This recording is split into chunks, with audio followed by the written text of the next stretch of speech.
Who's the cartel player? There's a pair of cartels. You're the cartel player.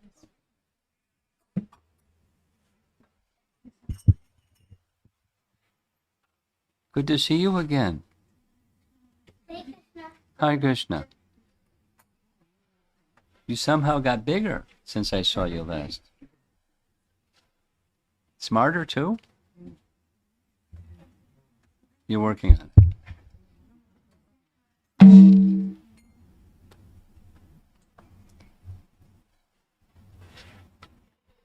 Is there anybody here that doesn't know the Jaya Radha Madhava song and needs the words? You kids, you know? Okay.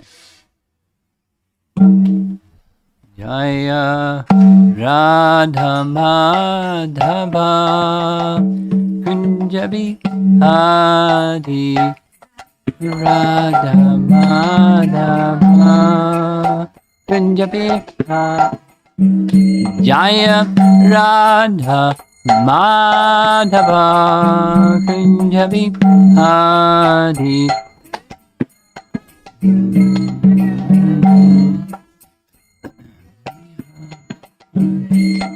Gopi Jana Bhalaba Girivara Dadi Gopi Jana Bhalaba Girivara Dadi Gopi Jana Bhalaba Girivara Dadi Gopi Jana Bhalaba Jasodanandana Brajajanandana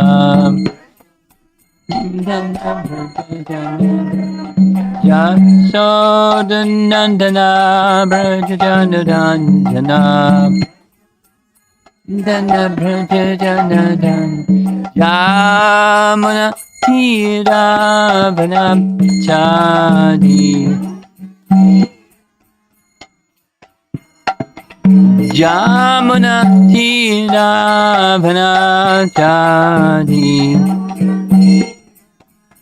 Vanata Jaya Radha Madhava Punjabi Adi Jaya Radha Madhava Punjabi Jaya Radha Madhava Punjabi Adi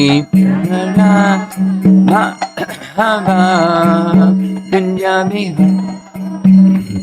Gopi Jana Bhalabha Girivara Dadi Gopi Jana Bhalabha Girivara Dadi Gopi Jana Bhalabha Girivara Dadi Gopi Jana Bhalabha Girivara Dadi Jasodanandana Brajajanandana Jasodanandana Brajajanandana Jamana Tiravana Chadi Jamana tira brahmachari Jaya Radha Madhava Kunja Bihari Jaya Radha Madhava Kunja Bihari Jaya Radha Madhava Kunja Bihari Jaya Radha Madhava Kunja Bihari Jayam Vishnupad Paramahamsa Harivijagacharya Astatara Satasi Srimad His Divine Grace A.C. Bhaktivedanta Swami Shri Prabhupada Ki Ananta Koti Vaishnavrinda Ki Gaur Premanandi.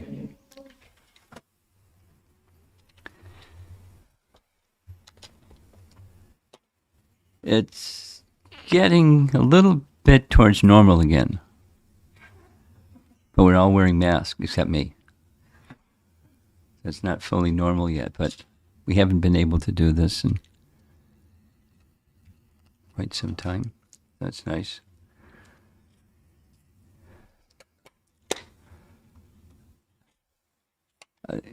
For the first few evenings, that I plan to continue and hopefully complete reading Krishna Dharma's rendering of Ramayana. And there were some questions, topics that were discussed last time, the other evening. And then maybe I'll start with Prahlad's question. Prahlad asked a question. If he was here, he'd probably ask a bunch more. His question was the celestial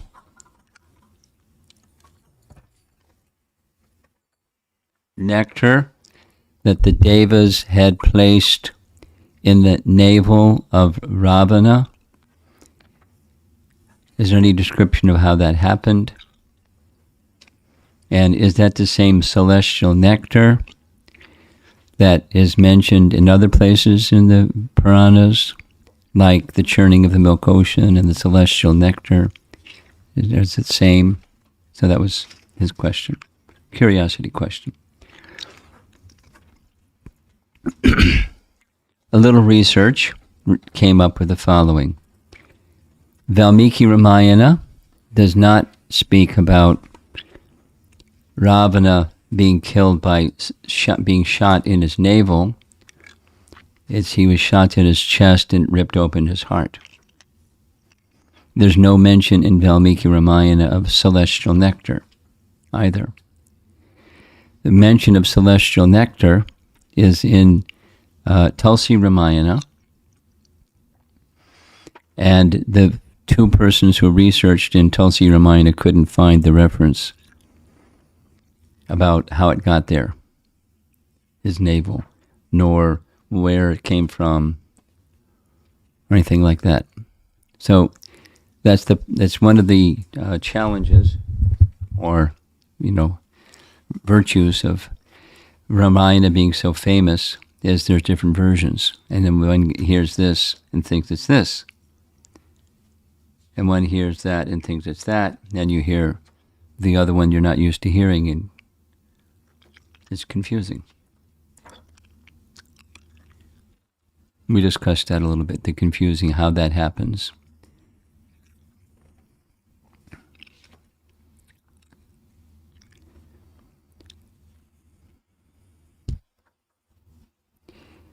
Does anybody want to discuss that, the confusing part, or we'll go on with something else? The something else that came up was while reading the description of Ravana being killed, Mandodari comes running out onto the battlefield and cries and wails and says different things. And I was wondering, in Valmiki Ramayana, does she speak of Ramachandra over the dead body of her husband, that he's Vishnu? And it turns out, yes, she does, in Valmiki Ramayana. In fact, it turns out that section of Ramayana is an often quoted section by the Sri Vaishnavas who love Ramayana. So here's the exact quote from Valmiki Ramayana, or at least the English translation of it. Assuming a human semblance, prompted as he was by the desire to do good to all the worlds, and surrounded by all the gods who had taken the form of monkeys, evidently the celebrated Lord Vishnu of unfailing prowess, the eternal Supreme Spirit, a great master of yoga, the gracious ruler of all the three worlds, as well as their sustainer, who has no beginning, middle, or end, is supremely greater than the great, and stands eternally beyond the darkness of ignorance, who carries conch, disc, and a mace, and is distinguished by the mark of Srivatsa on his chest, who is constantly endowed with fortune, is invincible, everlasting, and perpetual, made short work of you, a terrible enemy of the gods, along with the ogres who surrounded you. I don't know what the Sanskrit word is for ogres. Sahasraksha. No, Sarakshara. Sarakshara. Anyway.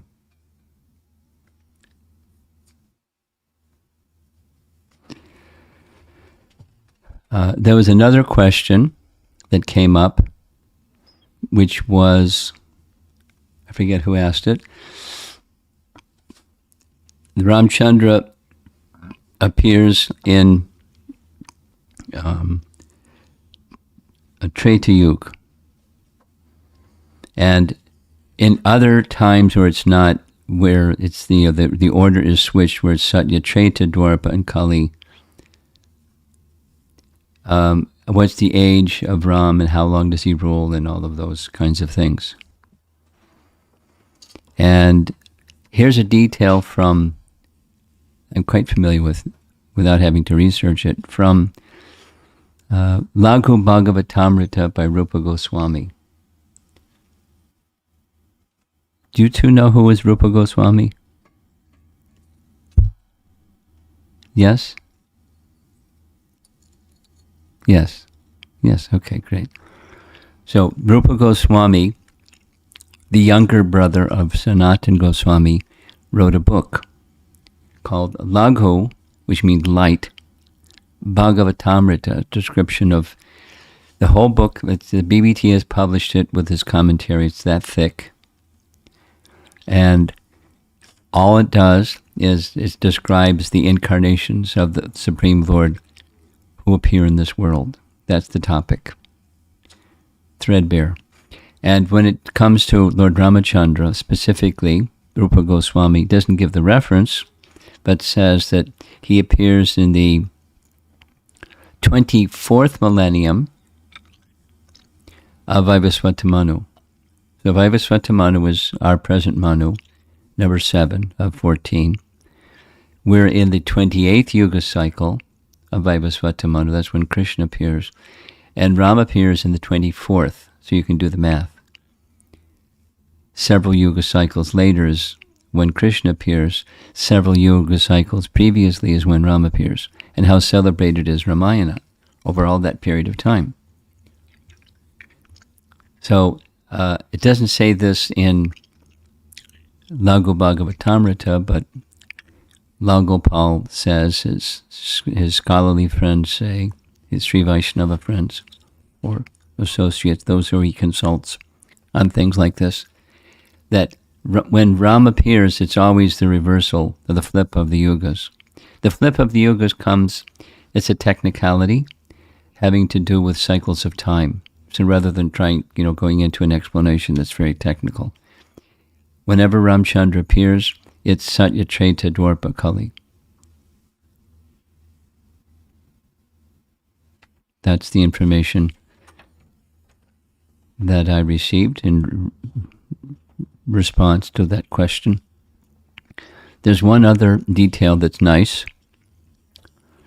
If you remember the section just before I got here, there was a description of Lakshman being pierced in the chest by a lance, a weapon that was given to him by Mayadanava. And he threw that, and it pierced the chest of Lakshman, and Ram was beside himself with grief. Sushena came to the rescue, and everything was okay again. Hanuman made another trip to get some more herbs and came back, and Lakshman was fine. That's where we, that brief summary is where we began during this visit. So where'd the lance come from? It's Mayadanava. How did Mayadanava come to give it to Ravana? It has to do with the marriage of Mandodari, who was the daughter of Mayadanava, to Ravana. So long ago, the way it begins, Ravana wasn't Ravana yet. He was Dasagriva, the 10-headed person. Dasa. Griva, like Hayagriva. Griva means neck. Hayagriva is the one who has a neck like a horse. Griva means neck. So Dasagriva means he has 10 necks, 10 heads. So Dasagriva was traveling in the forest, and he came across a person who he was very surprised to find with his daughter. Mandodari was the daughter. Mayadanava was the father, and they were in the forest. Dasagriva asked how he had come there. What's his name? What's his situation? Mayadanava responded. This is now from the Uttara Kanda section of Ramayana, the telling of a lot of different details. Mayadanava explained, long ago, the Apsara named Hema was given to me in marriage. Thereafter, I lived with her for thousands of years. Being very attached, I built a wonderful city for Hema, made of gold and jewels. However, 14 years later, she left me to fulfill some purpose of the demigods, because she was an Apsara and they wanted her to do some service. Overcome by grief, I left my beautiful city and am now wandering the forest, hoping to find a suitable husband for my daughter. And it's not a normal place you look for a husband, is in the forest, but that's what he was doing. Beside this girl, I begot 2 sons through Hema, Mayavi and Dundubi. So we hear about Mayavi and Dundubi, don't we? They were involved in some combat with Vali, and Vali won. Sons of Mayadanava. Now, if I may ask, who are you? And what is your purpose in coming here? And when Dasagriva explained who he was, the son of Vishravas, a great Brahmana, Mayadanava said, why don't you marry my daughter? You'd make a good husband for my daughter. So the Dasagriva accepted. And at that time, Mayadanava gave him this lance.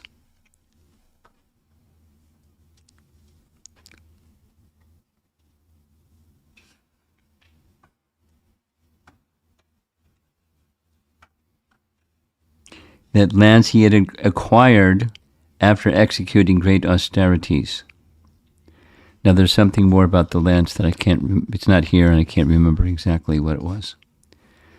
But that's just a background on Mandodari, who somehow had the capacity to understand while others didn't understand. I mean, Vibhishan understood, but many others didn't understand the divinity of Ram. So that's the discussion summary from previous class. Chapter 14, this is Krishna Dharma's conclusion of the war section, Yuddha Kanda.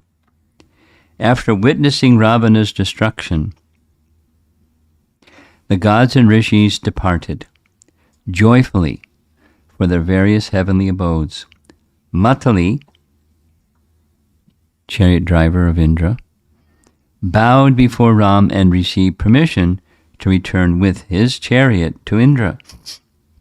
Ram watched as the celestial vehicle rose high into the sky and disappeared. His fury with the Rakshasas had completely subsided. He now thought of Vibhishan's installation as the new king of Lanka. As the city was upon the earth, it was within the jurisdiction of the earth's emperors, although inhabited by the Rakshasas. Thus, Ram desired to install the pious Vibhishan as its righteous ruler so as to quickly re-establish order in the devastated city. Ram asked Lakshman to perform the ceremony of consecrating Vibhishan on Lanka's throne. Lakshman immediately had the monkeys fetch seawater in large golden jars. With that water, he duly consecrated Vibhishan, carefully following the directions given in the Vedas. Vibhishan sat upon the throne and blazed with regal splendor. The Rakshasas were joyful to see Ravana's brother assume the rulership of Lanka, and they brought him many gifts and offerings. Vibhishan offered all these to Ram, who accepted them out of love for the Rakshasa. When the ceremony was complete, Ram asked Hanuman to go quickly to Sita. It doesn't say anything here about funerals and cleaning up the mess all over the place, but that must have happened too.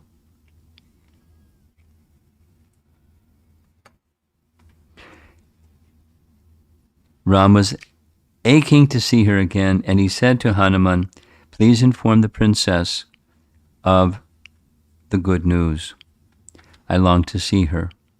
Tell her to make herself ready so that very soon I may meet with her." Hanuman at once left for the gardens. As he made his way through Lanka, he was honored by the Rakshasas, who folded their palms as he passed by. I'm surprised there's not like a pushback from people that were loyal to Ravana, and now there's a new Vibhishan, and here comes Hanuman, and there's no pushback. I'm surprised.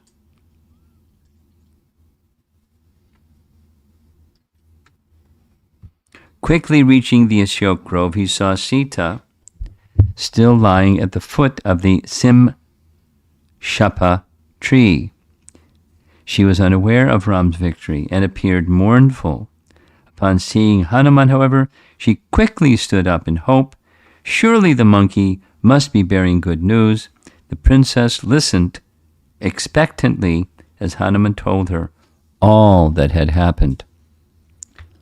"O godly lady, your husband has come out victorious. The demon Ravana is no more, and the virtuous Vibhishan is now the ruler of Lanka. Dear mother, your woes are ended. Please prepare yourself to see your Lord Rama." Sita was stunned with joy. She could not make any reply, and simply stood for some time gazing at Hanuman, with tears flowing from her eyes. At last, she said in a choked voice, "O good monkey, I cannot think of anything I can offer you in return for this news. No gold, nor silver, nor gems, nor even the sovereignty of all the worlds is equal to the value of this message." Hanuman replied that hearing her joyful reply was itself more valuable than any gift, and having seen Ram emerge victorious, and happy, Hanuman desired nothing more. She praised Hanuman again and again as the monkey stood with his head bowed and palms joined together.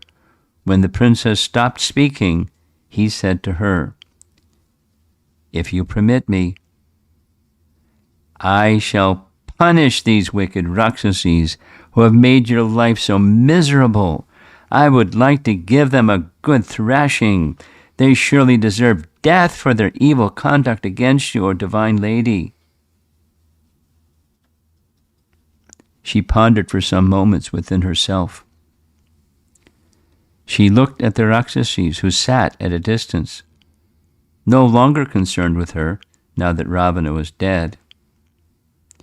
Turning to Hanuman, Sita replied, "These Rakshasas were simply carrying out Ravana's order. No blame should be attached to them. Furthermore, any suffering I felt was surely the result of my past misdeeds, for such is the universal law. Indeed, there is an ancient maxim, which is always the code of the virtuous." She quotes that maxim. "A righteous man, or woman, does not consider the offense of others against him or her. At all costs, he should observe the vows of not returning evil for evil, for the virtuous consider good conduct their ornament." Unquote. Nice one. Easier said than done, but nice one. You have a comment? No. Okay. Raising your pencil, I thought you had something. Okay.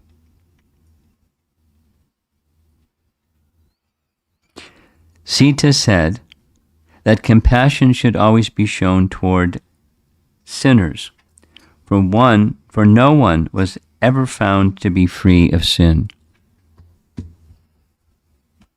Admonished in this way, Hanuman bowed to her and made no argument.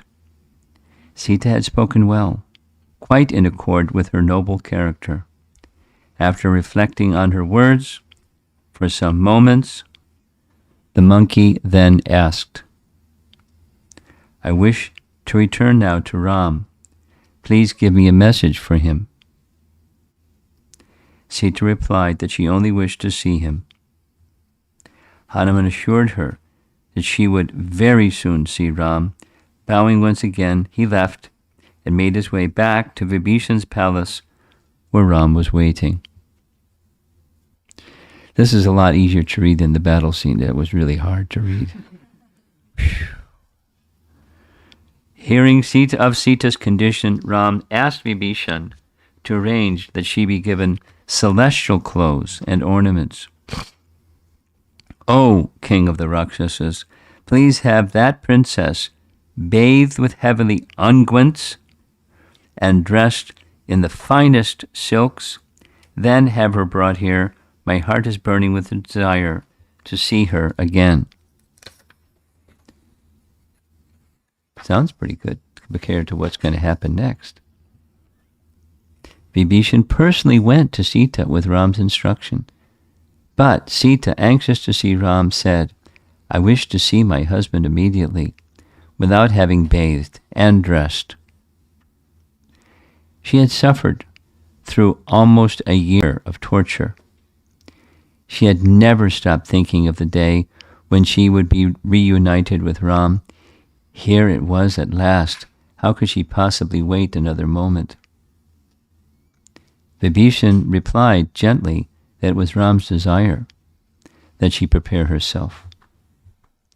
Sita, accepting Ram's word as her order, acquiesced, and Vibhishan immediately arranged for her bath and clothing.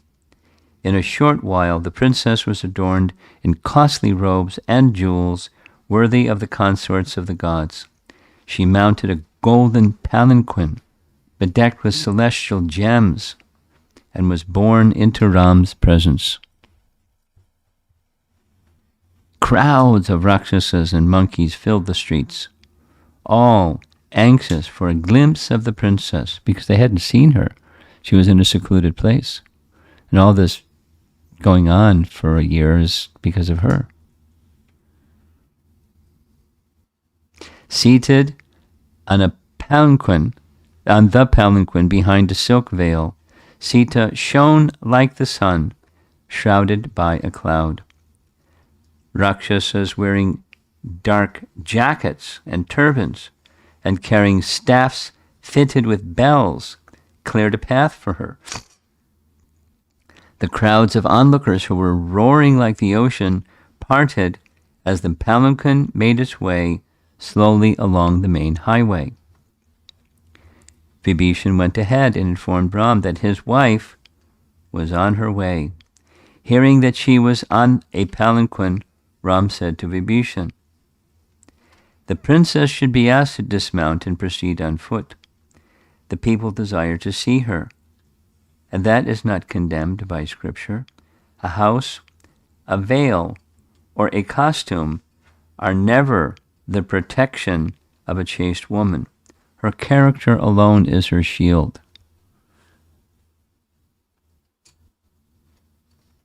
Lakshmana, Sugriva, and Hanuman looked at Ram with surprise. He appeared to be displeased with Sita. His expression was stern and thoughtful. As Vibhishan conducted Sita into his presence, Ram looked at her without smiling. Sita was overjoyed to see Ram again, and her face shone like the moon. But she felt abashed when she saw his grave expression. Her limbs trembled, and she stood before him with her head bowed and hands folded. Ram's heart was torn. He deeply wanted to show his love for Sita and to take her back at once, but he feared public censure. As a king, he wanted to set the highest example for the people. Sita had been in the house of another man for almost a year. Whatever the circumstances, that would surely be criticized by some of the people. Questions about her chastity might be raised. That would never be acceptable for the wife of an emperor. Looking at Sita, whose face was bathed in tears, Ram said, "O Blessed One, I have won you back today. After conquering my enemies in battle, I have avenged the insult given me through your abduction. You, too, are fully avenged, O Princess. The evil Ravana is no more." Ram stopped speaking. His heart balked at what he had to say next. Steadying his mind, even though he's like immortal. He goes back and forth between being immortal and immortal.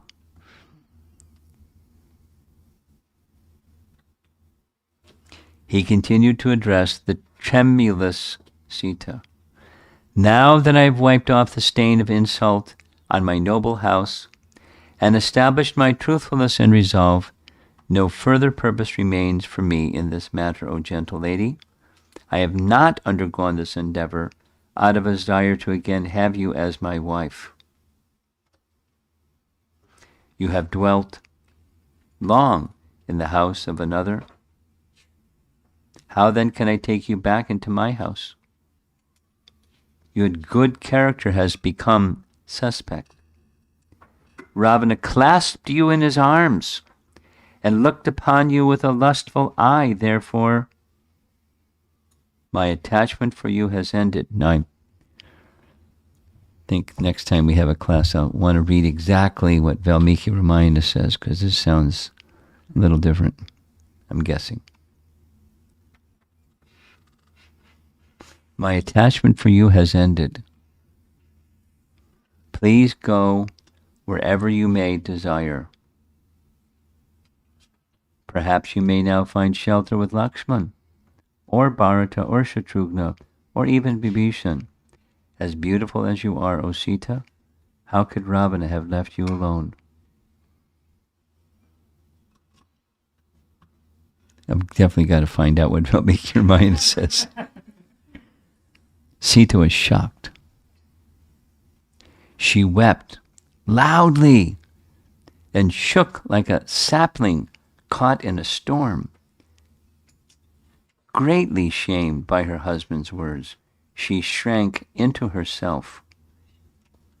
Ram's speech had pierced her like poisoned arrows, and she cried in pain for a long time.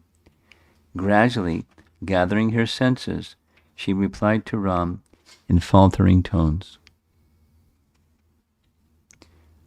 Why do you address me with such unkind words, O hero? Like a common man addressing some vulgar woman? You are judging all women by the standards of a degraded few. Give up your doubts in me, for I am without blame. When Ravana snatched me, I was helpless and dragged against my will. Although I could not control my limbs, my heart remained under my control and did not deviate from you even slightly. If, in spite of our living together in love for so long, you still do not trust me, then I am surely undone for good. Angry, Sita admonished and taunted Ram. Why had he gone to such great endeavors? He could have sent a message with Hanuman, telling her that he was rejecting her. Then she would have immediately given up her life and saved him from the effort of war. It seemed that he had given way to anger alone, just like an ordinary man. Like a mean man, he had not considered her devotion and chastity towards him. He had forgotten her divine origins and taken her to be an ordinary woman. Sita, still weeping, turned to Lakshman. Oh, Prince, please, raise for me a pyre. This is my only recourse now. I no longer desire to live, being smitten with false reproaches. As my husband has renounced me in a public gathering, I shall enter fire and give up my life. Lakshman was indignant. How could Ram act in this way? He looked at his brother, but Ram remained impassive. He returned Lakshman's glance with a slight nod. Lakshman understood his desire and, feeling deeply pained and perplexed, constructed a pyre. Ram stood like Yamaraj, the god of justice. No one dared approach him or say anything. Only Sita came near him. She walked around him in respect and approached the blazing fire. The princess then prayed with folded hands. If I have never been unfaithful to Ram, either in mind, word, or body, and may the fire god protect me on all sides. As my heart ever abides in Ram, so may the fire god save me now. As all the gods are witness to my chastity, let the fire god protect me. He heard her, I think. After uttering this prayer, Sita walked around the fire and then fearlessly entered it before the vast assembly. Sita seemed like a golden altar with its sacred fire.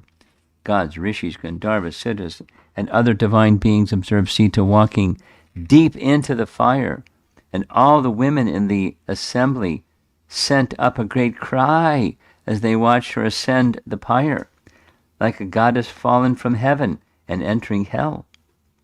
A gasp of amazement and shock from the crowd came as she disappeared into the flames. Ram was blinded by tears. He was afflicted to hear the cries of the people. With his mind set on virtue and his heart racked with grief, he watched Sita walk into the fire. From the sky, the gods, headed by Brahma, addressed Ram, "How are you allowing this divine lady to enter fire? Do you not recall your actual identity? What is this play of yours, O Lord?" Definitely got to read Valmiki Ramayana to find out what it says. Ram looked at the gods and folded his palms. He replied, "I take myself to be human. My name is Ram, the son of Dasarath. Let Brahma tell me who I was in my former lives." That's the celebrated section. From the sky, the four-headed Brahma, seated upon his swan carrier, replied, "O Ram, I know you as the original creator of the cosmos. You are Vishnu and Narayana, the one supreme person who is known by many names. All the gods come from you, and the worlds rest upon your energy. You exist within and without all things, and reside in the heart of every being. Your existence and actions are inconceivable. You have appeared as Rama for the destruction of Ravana and the deliverance of your devoted servants. Now that you have accomplished your purposes, you should return to your own abode." Ram bowed his head and said nothing. At that moment, the fire god emerged from the fire, holding Sita in his arms. The princess was dressed in a red robe, and she shone brightly like the rising sun. She wore a garland of celestial flowers, and she was adorned with brilliant gems. Her dark, curling hair framed her face, which glowed with transcendent beauty. Agni placed Sita before Ram and spoke in a voice that boomed out like thunder. "Here is your wife, Sita. No sin exists in her, neither by word, deed, or thought. Not even by glance has she ever been unfaithful to you." Ravana forcefully snatched her away while she was helpless and forlorn. Although kept captive by him, her mind and heart remained focused on you at every moment. She did not give a single thought to Ravana, despite being tempted and threatened by him in many ways. Therefore, O Ram, accept her back with an open heart. It's not like please.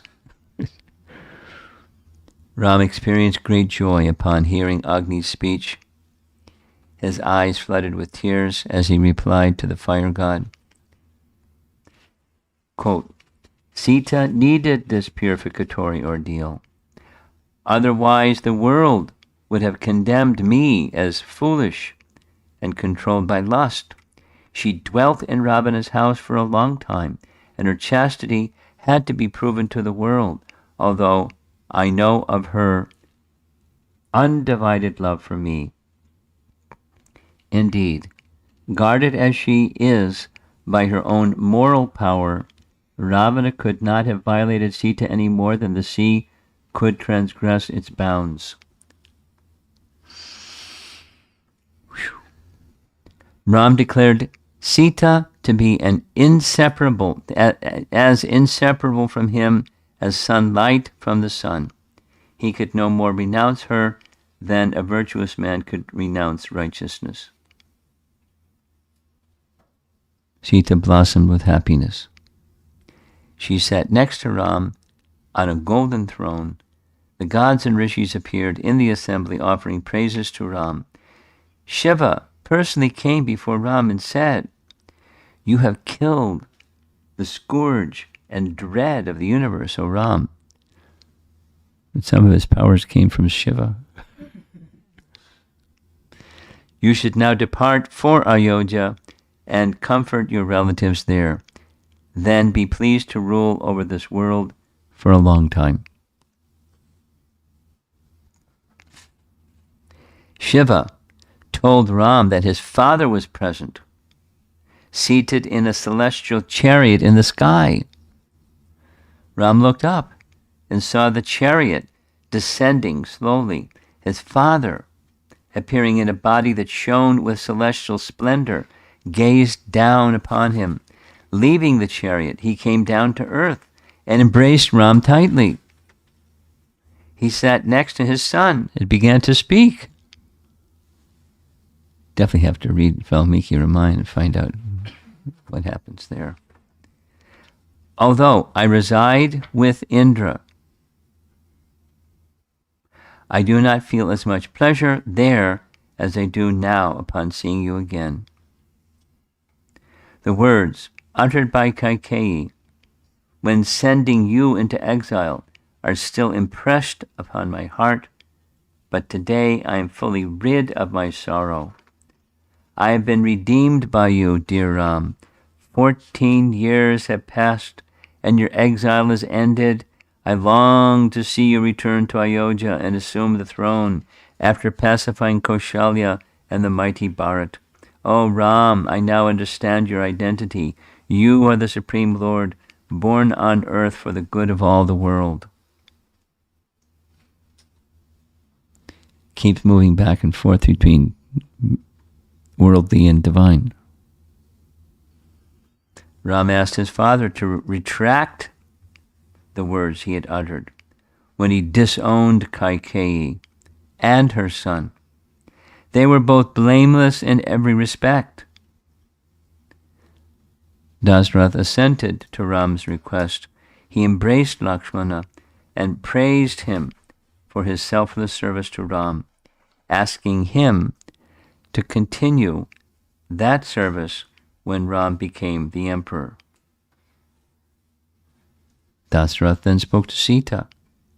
O daughter, do not think ill of Ram for his repudiation of you.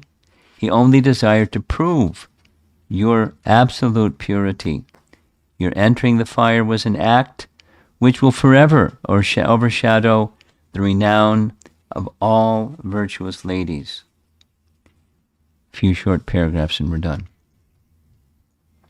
Sita folded her palms and bowed to her father-in-law, who rose again to his aerial chariot and left for the heavens. The other gods paid their respects to Ram and then left for their own abodes. Indra approached Ram and said, "A sight of the gods can never go in vain.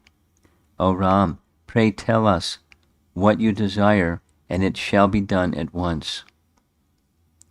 Smiling, Ram asked Indra to return to life all the slain monkeys, even those whose bodies had been torn and devoured. He also asked that wherever the monkeys may live, there should be abundant fruits and roots for their food. Indra replied, "Although difficult to grant, your desire shall be fulfilled. Let all the monkeys rise again, and those whose heads and limbs have been severed, let them be reunited with their families, and let the trees full of fruits, even out of season, forever grow where they dwell." The powerful god sprinkled celestial nectar from the sky. The monkeys who were killed then rose from the ground, amazed to see themselves healed and restored to life. They looked at one another and asked, "What miracle is this?" They leaped and shouted for joy, coming together like a great roaring ocean. Last paragraph. Indra bid farewell to Ram and departed along with all the other gods. As the gods' blazing chariots disappeared into the sky, Ram ordered that the monkeys camp for the night while he and Sita rested in Vibhishan's palace.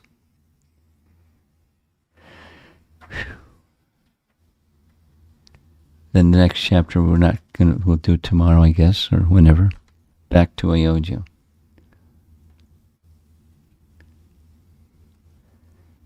It's filled with emotion, isn't it? Rasa.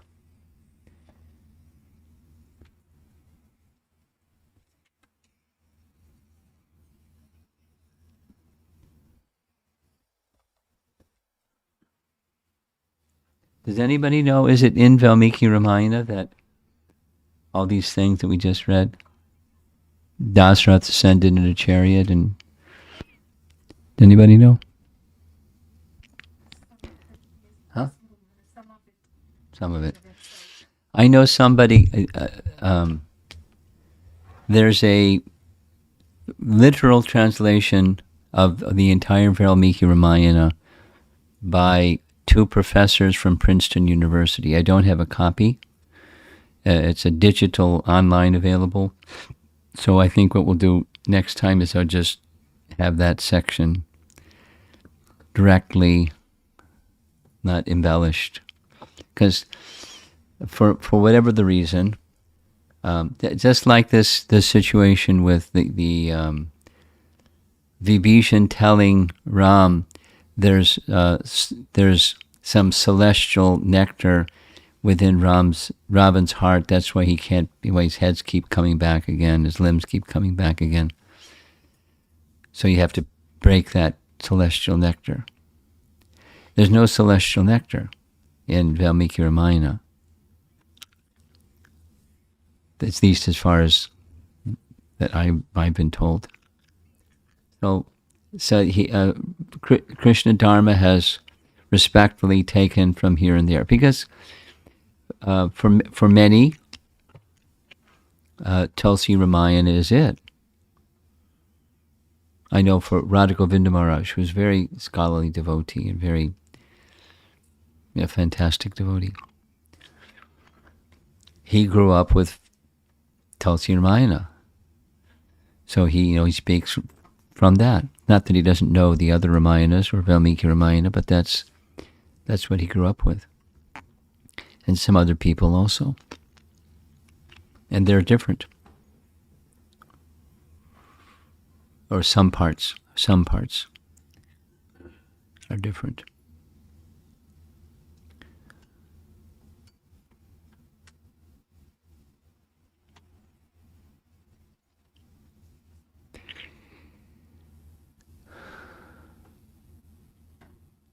It's easy to, and just going back again to the fact that according to Laghu Bhagavatamrita, it's several yuga cycles ago that Ram appeared.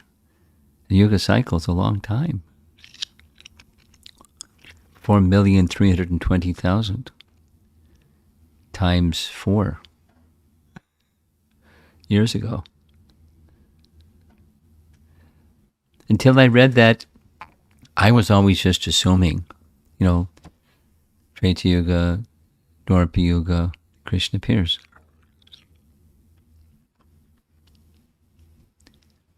And why not?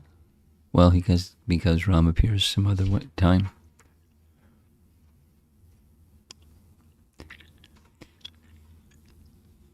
Okay, let's see if there's some discussion.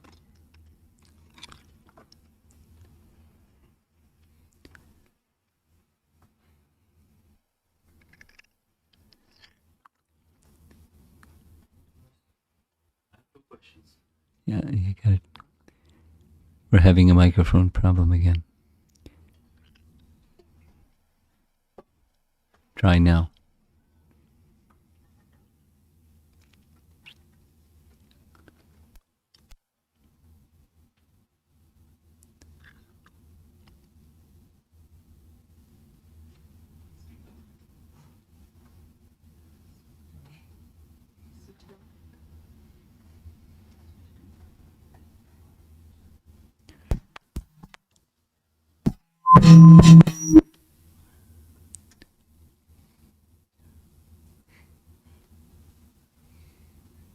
You don't have a magic touch. That's the problem. Just give it to her and she'll.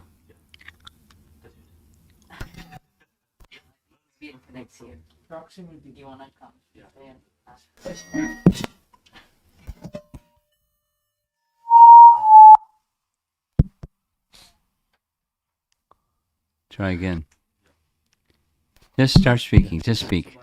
Based on like what you Bhagavatamrita, how many days or when Krishna appears in Brahma's days, like Krishna appears once in a day of Brahma, so something like that for Ramachandra. It seems so. It's implied. Ram appears in the 24th Yuga cycle of Vaivasvata Manu.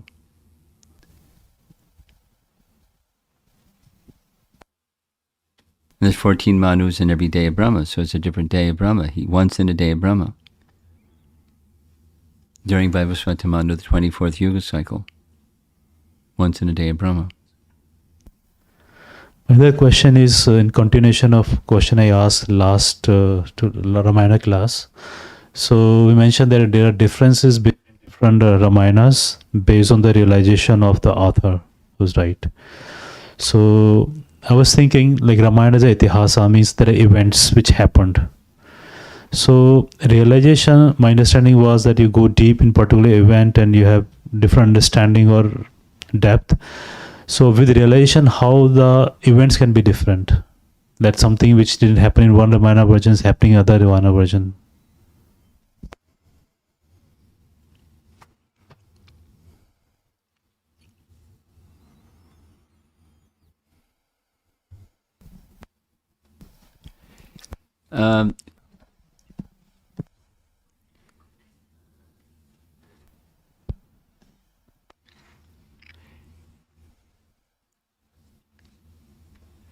Like this little example of Tulsi Ramayana. The arrow was shot in his navel, and in Valmiki Ramayana, the arrow was shot in his heart.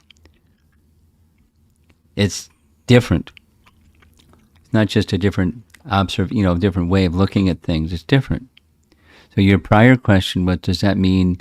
It's called Kalpa Beda. So that's a possibility. That is a possibility, but it's not necessarily the situation. Now,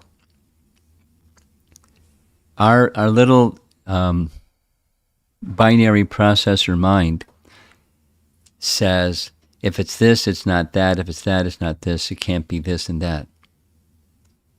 So how do you get, which is it, and how do you get these two different things? That's our little binary processor mind. And then there's the transcendental realization of persons who have truths disclosed to them in their heart. Like, how did Tulsi, how was he able to compose what he composed? Valmiki was present, but he didn't experience all those pastimes. He was given a benediction. So the benediction he was given was he would see and experience and understand even the hearts and the thoughts and the feelings of everybody. So for an authorized person, as Tulsi was an authorized person, he had his visions and had his experiences and so forth. So he has differences revealed to him.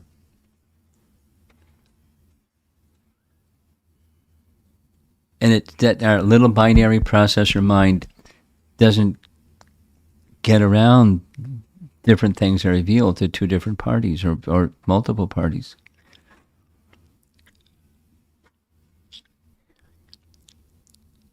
Here's just to express the same thing that I'm saying right now. For the past 3 weeks, in consultation with some very learned devotees, a question came up that I just decided to follow, which is, what is the actual rasa of our Lord Brahma? Because the reason for the question is we find, listen carefully because I'm addressing your question, by another example. In Bhaktisiddhanta, super authorized person, is writing in Brahma Samhita text 28 that Brahma realized he was a maid servant of Krishna. Okay, put that in your parking lot. Now let's go to Canto 2, Chapter 9, where Brahma realizes Krishna, and Krishna, Vishnu, stands and shakes his hand.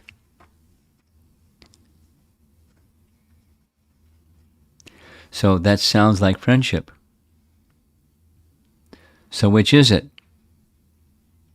Well, one answer is there's different Brahmas. Not only different days of Brahma, but different Brahmas. There's no clarification.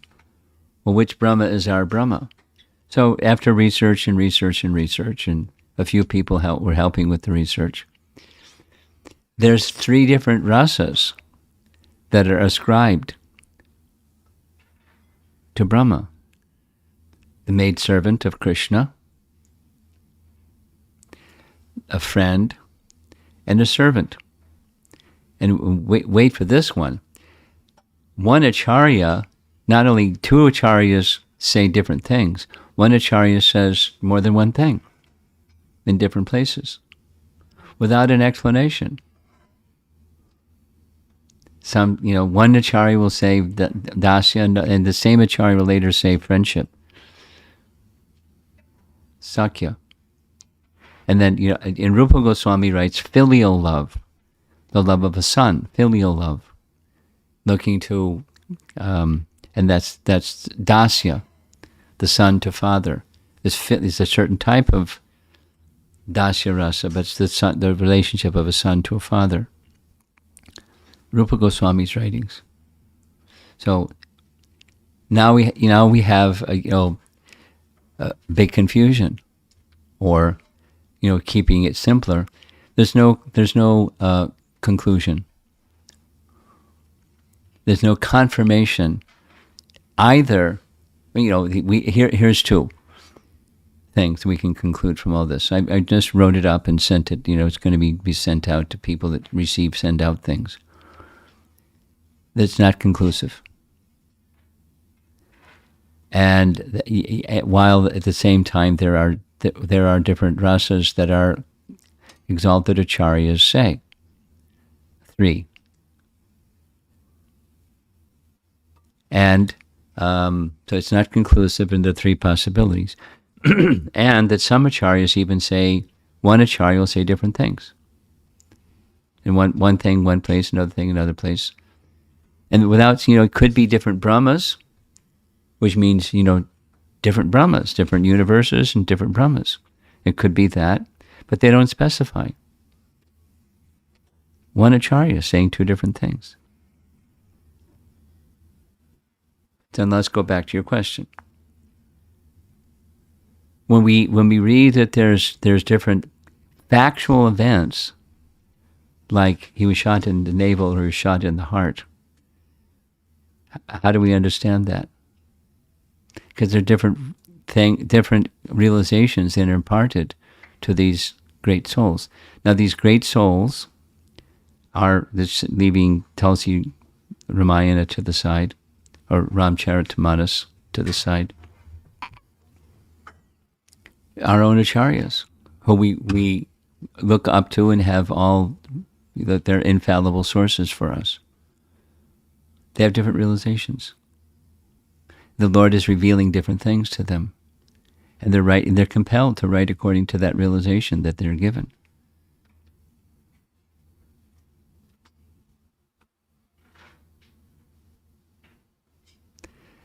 So then it comes down to the Supreme Personality of Godhead is the, what's the right word? he can reconcile all contradictions because within him is everything.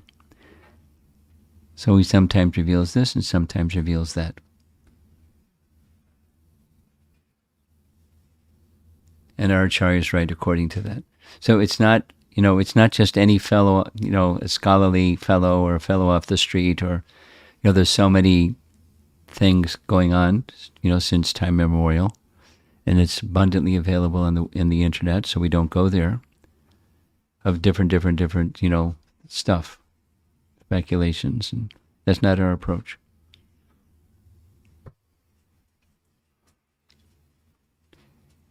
It's not an easy, for our little binary processor, it's not easy. It doesn't fit. We can't just get our mind around it and, okay, now I'm satisfied. It's, the inconceivable is inconceivable. And the revelation of the inconceivable to a living entity can be different. Pure, unalloyed devotees can have different experiences of what the Lord reveals to them. And they're writing it. So it doesn't mean we abandon, trying to understand things with our limited capacities.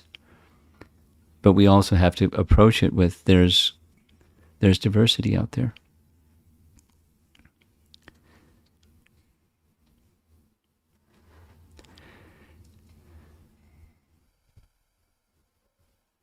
Okay. Anything else after that question?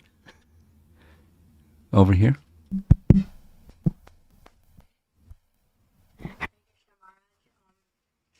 said that Dasagriva was Ravana. Is that correct? I said what?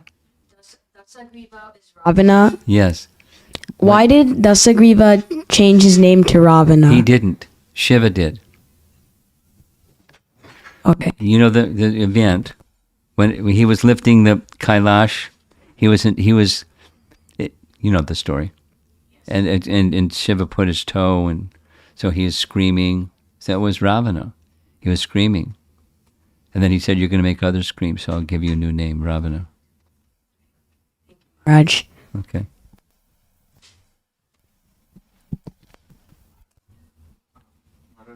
Yeah.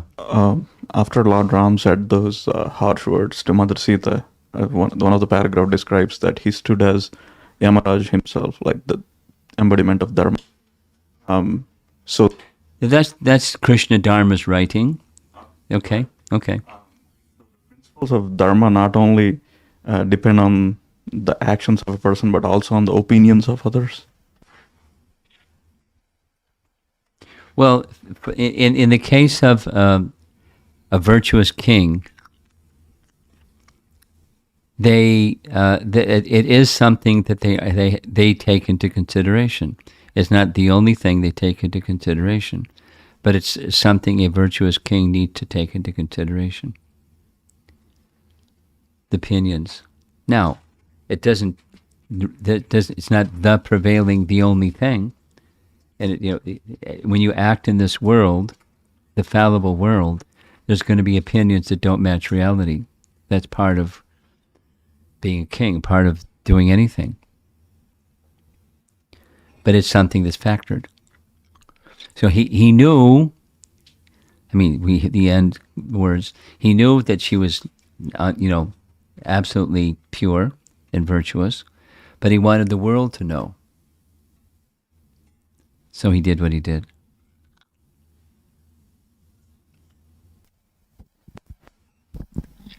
Even the people that would say those kinds of things. You have something? Hare Krishna, Guru Maharaj. I have two questions. One, when Vibhishan took shelter of Lord Ram, asked to fetch some seawater and coronated him at that spot itself. Yes, he did it twice. But then after killing Ravana, he's asking Lakshmana to do the coronation. I have heard in some place, I don't remember, that Ram did not want to go in the kingdom because he's in exile. Because he's in exile. But he's also staying in Vibhishan's place looks like overnight until he goes to Ayodhya. So I was feeling it's contradicting back and forth. There's a number of these kinds of things, or situations that are in Krishna Dharma's rendering, and I'm at a loss because what you said is correct. Just like he wouldn't go in Kishkinda, he wouldn't go into Lanka. So what's he doing inside the Vibhishan's palace? Because it's inside Lanka. It's a contradiction. So I don't know what's in Valmiki Ramayana, but we'll take a look. I'll ask the devotee to send me a digital copy, which we'll print out and read what it says. So it. Can you take a note of this particular question, Vibhishan? Ram, did he or did he not go into the the city? Because that would be in contradiction with being in exile. Because there is a description of Vibhishan making scented water and all that for Ram and Sita to get ready after the killing. So, Maharaj, my next question is, again, the same thing. Ram is exhibiting so much attachment to Mother Sita when Mother Sita is kidnapped, talking to trees and animals, river. Yeah. But then he does so much endeavor to find her. And then as soon as he found her, he disowned her and also uses the harsh words. And then after the fire test, he wants her back again. So it's kind of... again, it's how Krishna Dharma has rendered things. And it's also vacillating, or not vacillating, toggling back and forth between the moralist and the man, and then God. So it's one of those kinds of things. He wanted the world to see, to know without question. So what were the words that he spoke? We know what it says we just read. What are the words that he spoke in Valmiki Ramayana? And then you can go to the other, but I like Valmiki Ramayana. It's the gold standard. So let's see what Valmiki Ramayana says. And for that matter, there's I don't know when I'm going to get to it, but there's a devotee, a disciple of Jayapataka Maharaj named Vidvan Gauranga, that has taken the time and trouble to take each of the khandas. So far he's gone through 3. And in addition to Valmiki Ramayana, take Govindaraja's commentary and a few of the other commentaries and give their commentaries along with the Valmiki Ramayana narration. And he's a little, he's a good writer. He's very, very devoted, and certainly loyal to Prabhupada and our ISKCON picture of things. But he has a deep attraction for the story. So that will also help us in course of time, when we have the time to go into these subtle points, which are important. Okay. Maharaj, sorry, one more question, Maharaj. I would like to understand the meaning of hate the sin, not the sinner. So I understand not to hate the sinner, but hate the sin. Well, there's 2 different views, at least. One is there's neither good nor bad, and the other is there's virtue and there's deviation from virtue. So the deviation from virtue, that's sin, and that's it's repulsive because it's against the order of God. Because that's what sin is, going against the order of God. Adharma. So the adharmi and the adharma are not the same. So the adharma is something that's repulsive, but the soul is not.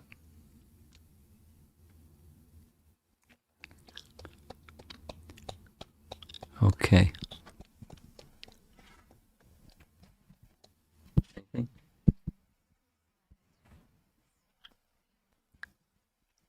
Hare Krishna Maharaj. So I was just listening earlier that Lord Brahma is referred as a friend in some way in some event, and as a maid servant in the other. So This is his rasa we're talking about, right? yes. Okay. So I have a question in the line that the same person, can he feel different rasa at different times? There's the rasa is not fluctuating. There are baseline. Service is baseline, and then a servant may be an intimate servant as a friend.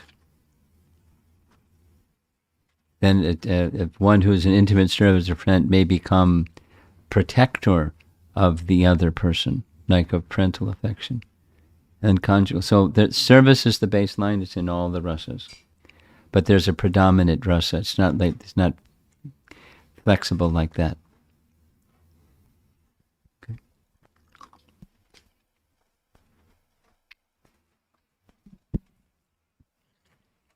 I mean, there's like Sita has affection, has friendly affection, but it's a conjugal affection. It's subsumed. Friendship is subsumed. We're going to go online.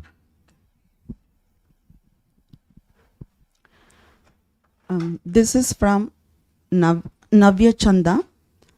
Hare Krishna Maharaj. It is said that several years ago there was only one big island. Then, when Ramayana happened, where was Lanka?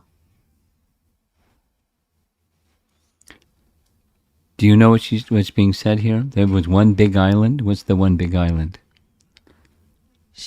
I think she's saying that all the continents were together. Oh, the modern people. We don't go with modern science. Okay. So the second question is from her daughter Tharuni, who is 11-year-old. Her question is, when Dasharath performed Ashwamedh Yajna before Putra Kameshti, it is mentioned that sacrificial hearts had gone all over the world. Yes. That time, Ravana was also there, right? Why he did not stop that harsh? Yeah.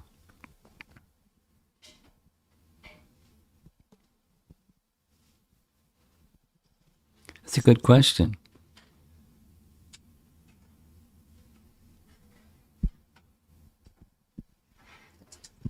Here's another one related to that question.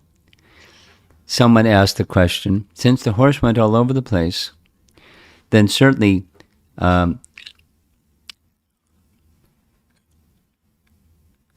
Janaka knew, because the horse went all over the place. So, why didn't Janaka do something? Or when the battle took place and Ram was going to Lanka, why didn't other kings come along too, besides the Vanaras, like Janaka? Why wasn't he there helping out?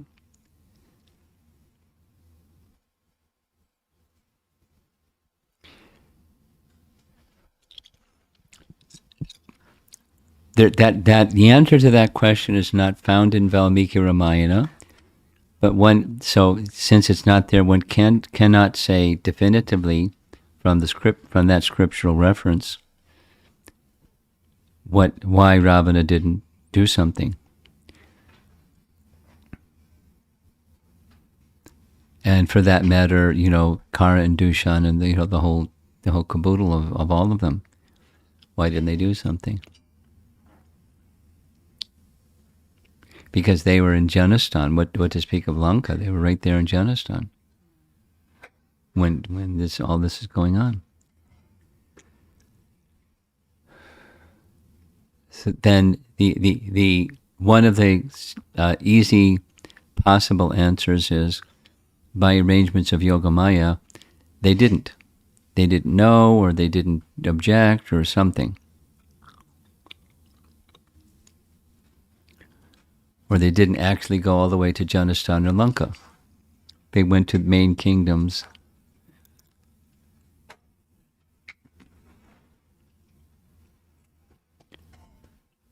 Next. That's it. Anyone else? How about our host? Anything? Nothing. Okay.